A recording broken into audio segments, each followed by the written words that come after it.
এদিকে আমি ডাব মুসলে খাই আইছি মাথাটা বাড়িয়ে ডুবলে এলাম। চাচা হ্যাঁ তো সাজে না কেন? আর বাড়ি ঘর কোথায়? কি ক হেনার ঘুষ খাইতেছ না দেখা কান্দাছ কাল্লা আইও তোমার কাকি জানা এদিকে আমি ডাব মুসলে খাই আইছি। তুই কইছিলি আমি টাকা পয়সার মালিক হইলে তোর মাইয়ারে আমার লগে বিয়া দিবি, কিন্তু তুই অন্য বেটার লগে হাঙ্গা দিছস। তুই বড় বেঈমান রে চাচা, তুই বড় বেঈমান।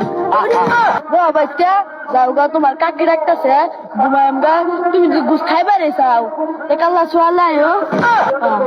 এই চাচা তুই কি কইছস? আমি কি তোর ভাই ঘুষ খাইবার আইছি রে? আমার মা আজকা হরিং এর কুত্তার ঘুষটা তেল তেল রে বাচ্চি, কিন্তু আমি খাইছি কি তোর ভাই কে আমি এটা ফসা গরু ঘুষ খাইবার আইছি রে? হ্যাঁ কোন এবার হ্যান্ড এনে দিবি তুই?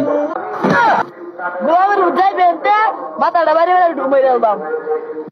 তুই কইছিলি আমি টাকা পয়সার মালিক হইলে তোর মাইয়ারে আমার লগে বিয়া দিবি, কিন্তু তুই অন্য বেটার লগে হাঙ্গা দিছস।